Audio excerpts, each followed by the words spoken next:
Good morning everyone, আবার সবাইকে একটা নতুন ভিডিওয়ে ওয়েলকাম।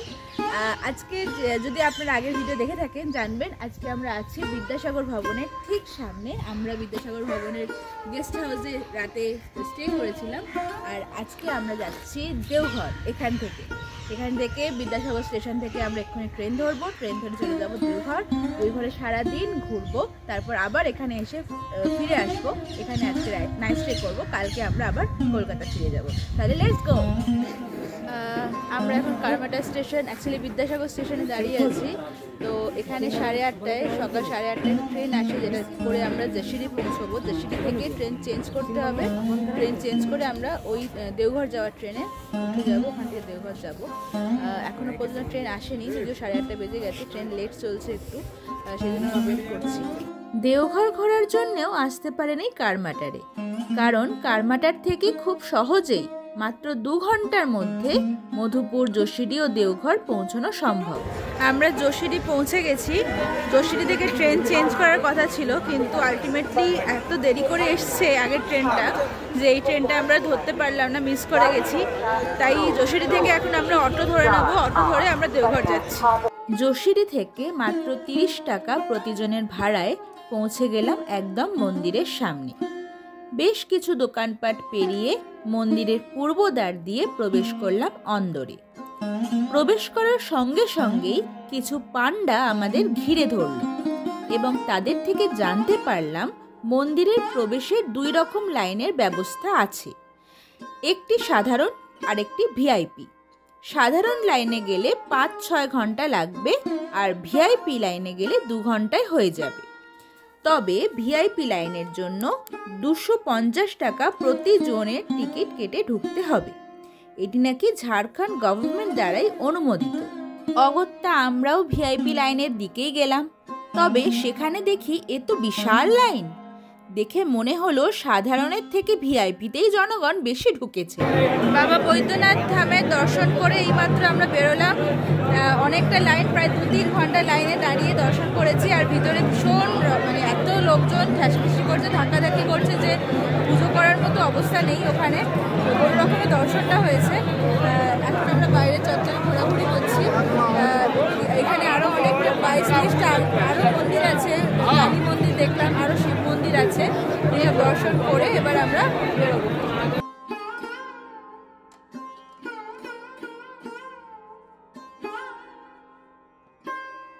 বৈদ্যনাথ ধামে দর্শন করে এখন আমরা চলে এসেছি জগৎবন্ধু আশ্রমে। টোটো করে মাত্র 10 মিনিটের রাস্তা চলে এলাম এখানে। অ্যাকচুয়ালি ত্রিকুট পাহাড়, আরও অনেক কিছু, বাসুকীনাথ, আরও অনেক কিছু জায়গা আছে এখানে যেগুলো অনেক দূরে দূরে। তো আমাদের কাছে এখন আর অতটা সময় নেই, কারণ আমাদের 5:30টার ট্রেনে আবার ফেরত যেতে হবে বিদ্যাসাগর স্টেশনে। তো সেই কারণে এই কটা মন্দির দেখে আমরা আবার ফেরত যাব। জগৎবন্ধু আশ্রমের সামনেই দাঁড়িয়ে আছেন বিশাল শিব ঠাকুর, তার পিছনে মন্দির। এটি চৈতন্য মহাপ্রভুর একজন ভক্তের আশ্রম।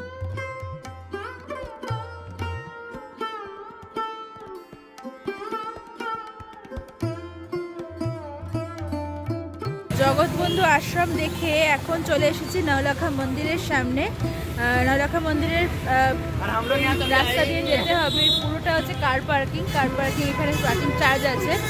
আর ওইদিকে কোনো মেলা আছে, আমরা দেখবো গিয়ে কি হচ্ছে ওখানে। কথিত আছে এই নওলাখা মন্দিরটি যখন তৈরি হয়েছিল তখন এই মন্দিরটি নির্মাণ করতে 9 লাখ টাকা খরচ হয়েছিল। যদিও পুরনো মন্দিরটি এখন পুনর্নির্মাণ করা হয়েছে। আগের মন্দিরের কিছু ভগ্নপ্রায় অংশ আজও ইতিহাসের সাক্ষী হয়ে আশেপাশে বিরাজমান।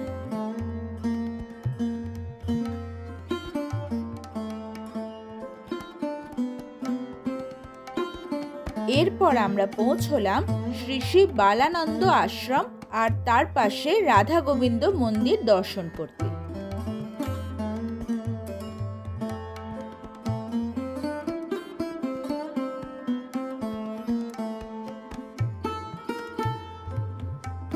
আমাদের আপাতত দেওঘর ভ্রমণ এখানেই শেষ। 3টে মন্দির দেখলাম। এখন আর সময় হাতে বেঁচে নেই, নাহলে আরও কিছু জায়গা দেখা যেত। এই মুহূর্তে আমাদের ট্রেনে যেতে হবে। বৈদ্যনাথ ধাম থেকে আমরা ট্রেন ধরবো, আবার আমরা বিদ্যাসাগরে ফিরে যাব। বৈদ্যনাথ ধাম স্টেশনে চলে এসেছি। এই যে আমাদের পাশে আমার ট্রেন, যেটা আমার বিদ্যাসাগর স্টেশন নিয়ে যাবে, এটা বৈদ্যনাথ ধাম থেকেই ছাড়ছে, 5:30টার সময় ছাড়ে। আর বিদ্যাসাগরে হয়তো 1 ঘন্টার মধ্যে আমরা পৌঁছে যাব। তাহলে আজকের মতো এখানেই শেষ আমার ভিডিও। দেওঘরের ট্যুর শেষ। এবার আমরা যাচ্ছি বিদ্যাসাগরে। বিদ্যাসাগর স্টেশন পৌঁছলাম প্রায় 7:30-8টার দিকে। Good morning everyone. কালকে রাতে আমরা তো এসে এখানে শুয়ে পড়েছিলাম, আর ভিডিও বানানো হয়নি। ডিনার করে একদম জাস্ট রেস্ট নিয়েছিলাম। আজকে সকাল হয়ে গেছে, আজকে সকালে উঠে ব্রেকফাস্ট করে নিয়েছি অলরেডি। আজকে নতুন বছরের শুরু, আজকে 2024-এর 1 জানুয়ারি। আমরা আজকে বিদ্যাসাগর ভবনের সামনেই দাঁড়িয়ে আছি, এখানেই রাতে স্টে করেছিলাম। আজকে অ্যাকচুয়ালি সন্ধ্যে 6টার সময় আমাদের এখান থেকে ট্রেন, হাওড়া মোকামা এক্সপ্রেস, যেটা পৌঁছচ্ছে হাওড়ায় কালকে ভোর 4টের সময়। তো আজকে রাতের ট্রেন ধরে আমরা কালকে চলে যাব, কলকাতায় ফিরে যাব। জাস্ট এইটুকু সময় আমাদের কাছে আছে এই প্লেসে কাটানোর জন্য। জাস্ট কয়েক ঘন্টাই রয়েছে আমাদের কাছে। নমস্কার, আমি চন্দন মুখার্জি। ঈশ্বরচন্দ্র বিদ্যাসাগর এর যে নন্দনকানন কারমাটারে আছে, তার এখানে দেখাশুনো করে সচিবের দায়িত্বে আছি। এখানে আমরা অনেক রকম প্রোগ্রাম করেছি। আগে একটা এখানে স্কুল চলতো, কিন্তু বিভিন্ন কারণে গভর্নমেন্ট ফেসিলিটি দেওয়াতে অন্য স্কুলের, গভর্নমেন্ট স্কুলের যে ফেসিলিটি পায় সেটা তো আমরা দিতে পারি না, তাই জন্য স্কুল আস্তে আস্তে আমাদের বন্ধ করতে হয়। এখন আপাতত এখানে একটা ট্রেনিং সেলাই স্কুল চলে। মেয়েদেরকে প্রতি বছর 20টা মেয়েদের আমরা ট্রেনিং দিই এবং সার্টিফিকেট দিই। তারপরে এখানে 2বার আমরা মেয়েদের জন্য একটা ট্রেনিং করিয়েছিলাম। Jute corporation of India, government of ইন্ডিয়ার এটা, এরা জুটের জিনিস তৈরি করার জন্য আমরা ট্রেনিং এখানে দিয়েছি। এবং গভর্নমেন্ট অফ ইন্ডিয়ার আরেকটা সংস্থা, তার থেকে আমরা ওয়েস্টেজ কাগজ দিয়ে তৈরি করা প্লেট বানাবার জন্যে মেয়েদেরকে ট্রেনিং দিয়েছি। আপাতত মাঝে মাঝে কিছু না কিছু প্রোগ্রাম এখানে হতেই থাকে। এখন রিসেন্টলি 7 জানুয়ারি রবিবার পি ব্যানার্জি যে মিহিজামে ছিলেন, তাদেরই বংশধর কলকাতাতে এলভিন রোডে P Banerjee research clinic centre আছে, সেখান থেকে 10-12 জন ডাক্তার আসবেন। 7 তারিখে ফ্রি ট্রিটমেন্ট করেন ওরা, হোমিওপ্যাথিকের, এবং ওষুধও দেন। 7 তারিখে প্রোগ্রাম আছে। আর আমাদের এখানে ইচ্ছে আছে, যেটা আমরা এই বিদ্যাসাগর কলেজে এখানে এসেছিলেন, প্রিন্সিপাল এবং কমিটিও এসেছিলেন, অনেক প্রোগ্রামও না করে গেছেন। তো তাদের সাথে যোগাযোগ করেছি, তাদের সাথে কথা হয়েছে। তারা কোনো একটা ইনস্টিটিউশন বিদ্যাসাগর কলেজের থ্রুতে, বিদ্যাসাগর ইউনিভার্সিটির থ্রুতে এখানে একটা কিছু করতে চান। তো তাদের সাথে কথাবার্তা হয়ে গেছে, কথাবার্তা এখনও এগোয়নি, বিশেষ এগোয়নি, এই চলছে। এর আগেও আমরা গভর্নমেন্ট অফ ইন্ডিয়ার সাথে যোগাযোগ করেছিলাম এটাকে হেরিটেজ ডিক্লেয়ার করার জন্য। জিওলজিক্যাল সার্ভে অফ ইন্ডিয়ার যে ঝাড়খণ্ডের ডাইরেক্টর আছেন রাঁচিতে, উনি এসেছেন, দেখে গেছেন, রিপোর্টও পাঠিয়েছেন, কিন্তু এখনও পর্যন্ত কিছু হয়ে ওঠেনি। কবে হবে জানি না। আমরা এখানে আই ক্যাম্পও করি। গত বছর 4টে আই ক্যাম্প করেছিলাম, এবছরে end of the January eye camp করবো, ফ্রি আই ক্যাম্প। এইসব প্রোগ্রাম এখন করছি, কিন্তু ব্যাপার হচ্ছে এখানে আমাদের গভর্নমেন্ট কোনো হেল্প নেই। গভর্নমেন্ট থেকে কোনো ফাইন্যান্সিয়াল আমরা হেল্প পাই না। যা পাই নিজেদের মধ্যে করি, এবং যারা এর সাথে যুক্ত হন, টুরিস্ট যারা আসেন, দেখতে আসেন, তাদের এই হেল্পে আমরা এখানে যা পারি করি। এখানে যে আদিবাসী কমিউনিটি রয়েছে, যাদের জন্য বিদ্যাসাগর মহাশয় কাজ করতেন, তাদের কি ইনভলভমেন্ট আছে এটার সাথে? আদিবাসী কমিউনিটির জন্য বিদ্যাসাগর করেছেন অনেক কিছু, সেটা তো আপনারা জানেন, সেটা বিস্তারিত বলার কিছু নেই। তাদের খুব একটা ইনভলভমেন্ট নেই। আমরা চেষ্টা করি ইনভলভ করাবার, আসে যায়, কিন্তু খুব একটা ইনভলভমেন্ট এখনো ওনাদের এখানে নেই। মানে এখানে যদি ফ্রি হসপিটাল বা এরকম কিছু ফ্রি শিক্ষার ব্যবস্থা থাকে, এখানে যখন কিছু কোনো সংস্থা তরফ থেকে মাঝে মাঝে কিছু কিছু যেমন উত্তরপাড়া প্যারিমোহন কলেজ থেকে এসেছিলেন, ওনারা বাচ্চাদেরকে স্কুল ব্যাগ কিট দিয়েছিলেন। ওরা এরম কিছু প্রোগ্রাম হয়। বিদ্যাসাগর কলেজেও বাচ্চাদের 100টা বাচ্চাদের স্কুল কিট দিয়েছে, কম্বল বিতরণ করেছেন। তো এরম সময় আমরাও মাঝে মাঝে কোনো সংস্থার সাথে যুক্ত হই এবং শাড়ি কম্বল মহিলাদের দিই। তাতে আদিবাসী সমাজে আমার বেশি ফোকাস থাকে, আমাদেরই বেশি দেওয়ার চেষ্টা করি। তখন আদিবাসী সমাজ আসে, বাস অতটুকুই। তারপরে আর বিশেষ কোনো যোগাযোগ ওরা রাখে না। চেষ্টা করি আসা যাওয়া করতে, কিন্তু ওরা তো খুব গরিব লোক, ওরা খেটে খাওয়া মানুষ, তো এইসব সেই জন্য বিশেষ কিছু ওদের ইনভলভমেন্ট থাকে না। এদেরকে ইনভলভ করে কোনো কর্মসূচি তৈরি করার কথা ভাবছেন কি ভবিষ্যতে? না, ওদের ইনভলভমেন্টের কোনো কর্মসূচি এখন আমরা সেরকম কোনো চিন্তা ভাবনা করিনি। ব্যাপার হচ্ছে যে কোনো কর্মসূচি করতে গেলে আর্থিক ব্যাপারটা আগে চিন্তা করতে হয়। তো আর্থিক ব্যাপারটা আমাদের কাছে খুবই অসুবিধার ব্যাপার। আমরা যারা কমিটিতে আছি, যতজন আছি, তারা মিলে তাদের ডোনেশন, তাদের সহায়তা করে, প্লাস যারা কিছু কিছু ট্যুরিস্ট আসেন তারা যারা দেন, তার ভরসা করে এই সংস্থাটা চলে। মোটামুটি সংস্থাটা চালাতে মিনিমাম খরচা আমার একটা কেয়ারটেকার আছে, ইলেকট্রিক বিল আছে, আদার মেনটেন্যান্স আছে, মানে 1.5 লাখ টাকা প্লাস আমার বছরে খরচা হবেই হবে। তো এই টাকাটা মোটামুটি আমরা নিজেদের থেকে এটা করতে হয়, আমাদের কোনো মানে হেল্প হয় না, গভর্নমেন্ট হেল্প নেই। এমনি পাবলিক হেল্প আছে। পাবলিক হেল্প বলতে লোকাল পাবলিক হেল্প কিছু নেই। যারা বিদ্যাসাগরের অনুরাগী, তারা বিদ্যাসাগর যারা অনুরাগী তারাই আছে।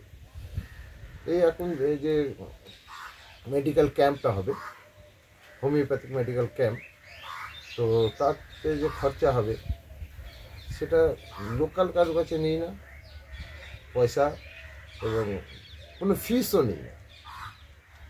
তাতে তো খরচা হয়, সেটা আমরা নিজেরাই করি। আচ্ছা, তো গভর্নমেন্ট অফ ইন্ডিয়ার কাছে যে হেরিটেজ প্রপার্টি হিসেবে আপনারা আবেদন করেছিলেন, হ্যাঁ, গভর্নমেন্ট অফ ইন্ডিয়ার কাছে হেরিটেজ প্রপার্টির জন্য আমরা অ্যাপ্লাই করেছি।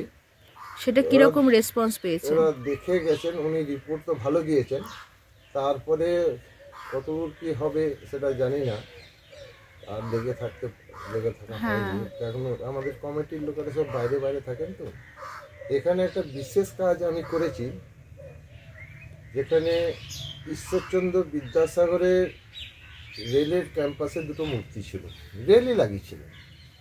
সেই মূর্তি দুটো রেল নিজের ওখানে বিল্ডিং করার জন্য ওটা খুলে দেয়, এবং একটা তো রেল এখানে বিদ্যাসাগর পার্ক বানিয়েছেন, ভালো বানিয়েছেন নিজের ক্যাম্পাসে, এবং সেই বিদ্যাসাগর পার্কের টোটাল মেনটেনেন্স ওটা আমাদেরই করে, ওটা আমিই করি। আচ্ছা, ওটা রেল থেকে কোনো পয়সা দেয় না, ওটা লেখাও আছে, ফ্রি মেনটেনেন্স বলে লেখা আছে, ওটা মেনটেনেন্স আমরা করি। ওই যে মূর্তি দুটো রাখা ছিল, তার মধ্যে এখানে যে একজন ডিআরএম সাহেব এসেছিলেন, তাকে আমি ক্যাম্পাসেও নিয়ে এসেছিলাম। তাকে বলেছিলাম যে এই যে মূর্তিটা পড়ে আছে বিদ্যাসাগরের, এটা যদি তো রেলের কোথাও যদি আবার লাগিয়ে দেওয়া যায় তো খুব ভালো হয়। তারপরে এই কথাবার্তা হওয়ার পরে উনি রাজি ছিলেন, জায়গাটা বলেননি, কিন্তু পরে রেলের সাথে কথা বলে, বিশেষ করে এখানে যে স্টেশন ম্যানেজার আছেন রেলের, তার সাথে কাজ করে একটা বিদ্যাসাগরের মূর্তি প্ল্যাটফর্মের মধ্যে লাগিয়েছি। হ্যাঁ, দেখলাম। হ্যাঁ, এইরকম মহাপুরুষের মূর্তি আমার মনে হয় আর কোনো প্ল্যাটফর্মের মধ্যে আছে কিনা আমার জানা নেই।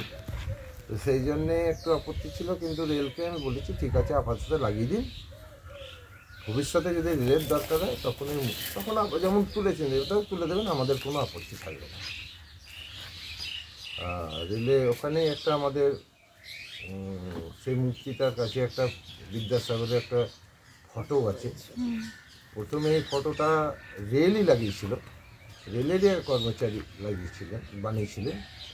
পরে একবার এখানে ট্রেন অবরোধ হয়, যার জন্যে পাবলিক প্যাসেঞ্জাররা ওটা ভেঙে দেয়, ভেঙে ফেলে দেয়।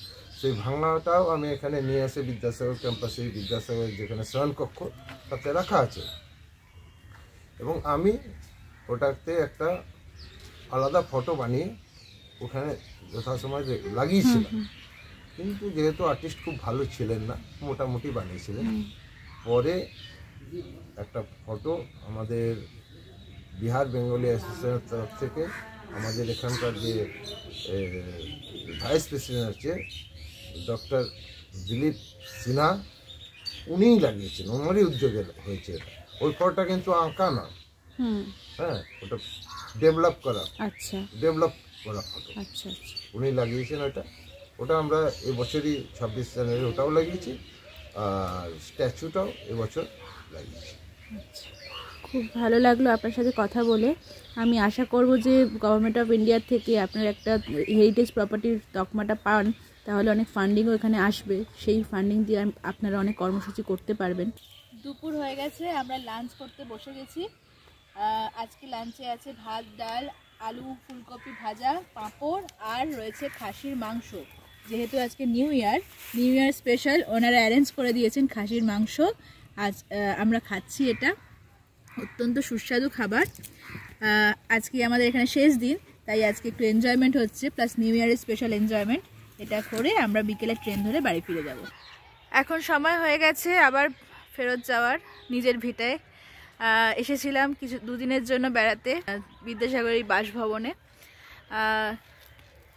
খুব ভালো কাটলো, দুদিন খুব শান্তিপূর্ণভাবে কাটলো।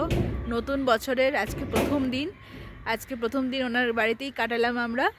বিদ্যাসাগরের বাসভবনে এই দুদিন যে আমরা ছিলাম, আমাদের এত সুন্দর করে আতিথেয়তা করেছেন যারা, তাদের সাথে না পরিচয় করালেই নয়। ইনি হচ্ছেন জিতেন্দ্র মণ্ডল, উনি এখানকার কেয়ারটেকার। শুধু কেয়ারটেকার বললে কম বলা হবে, উনি আমাদের আসা থেকে এখনো পর্যন্ত থাকা খাওয়া সমস্তটার খেয়াল রেখেছেন। তার পাশে ভাবিজি আছেন, ভাবিজি আমাদের সুস্বাদু রান্না করে খাইয়েছেন, যার টেস্ট এখনো মুখে লেগে আছে। ওনার বড় ছেলে রয়েছেন এখানে। দেখুন, এখানে বিদ্যাসাগর এখানে ক্যাম্প অফ আছে, এখানে দেখাওয়ার একটা বিদ্যাসাগর কমিটি আছে। বিদ্যাসাগর এখানে যা রুম আছে থাকার জন্য একটা ঘর আছে, বাড়ি পুরো অনেক 202 বছর বাড়ি। এখানে বিদ্যাসাগর ছিলেন। এখানে একটা পালঙ্ক আছে, এখানে পালঙ্ক, তারপরে আর ঘর, এখানে একটা কুয়া, একটা আম গাছ, আর এই পুরো বাড়িটা এখানে দেখতে আসেন।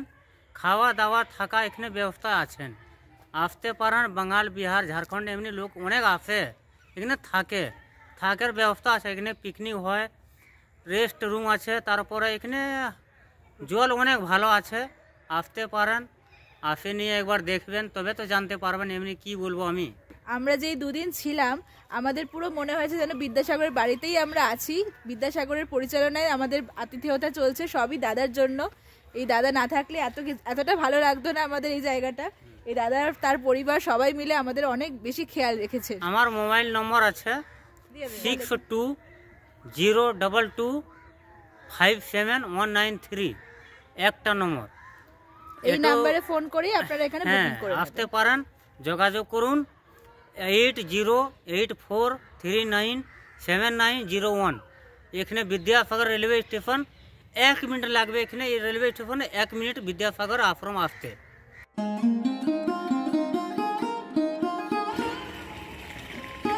শেষবারের মতো দেখিয়ে দিলাম পুরো ক্যাম্পাসটা, বিদ্যাসাগরের মূর্তি, পিছনে বিদ্যাসাগরের বাসভবন। আমরা এবার ফেরার পথ ধরছি। আলটিমেটলি আমরা বিদ্যাসাগর স্টেশনে চলে এসেছি। 5:30টায় ট্রেন আসছে, এখনও আমরা ট্রেনের জন্য ওয়েট করছি, এখনও আসেনি ট্রেন। আমাদের এই ভিডিওটা এখানেই শেষ হলো। এই ভিডিওটা কেমন লাগলো আপনাদের, বিদ্যাসাগরের এই বসত ভিটেটা কেমন লাগলো, চারপাশে দেওঘর ঘুরলাম, শিকরিয়া ড্যাম ঘুরলাম, সেগুলো কেমন লাগলো আপনাদের একটু জানাবেন আমাকে কমেন্ট সেকশানে। আর এরকম জায়গা যদি আরও সন্ধান থাকে আপনাদের কাছে, আমায় অবশ্যই জানাবেন, আমি সেগুলো ভিজিট করতে চাই। এই ভিডিওটা যদি ভালো লেগে থাকে অবশ্যই লাইক, কমেন্ট, শেয়ার, সাবস্ক্রাইব করে দেবেন। আমার চ্যানেলটা অবশ্যই সাবস্ক্রাইব করবেন যদি এখনও সাবস্ক্রাইব না করে থাকেন। তাহলে আজকে আসি, পরের ভিডিওতে শীঘ্রই দেখা হচ্ছে। Tata, bye bye.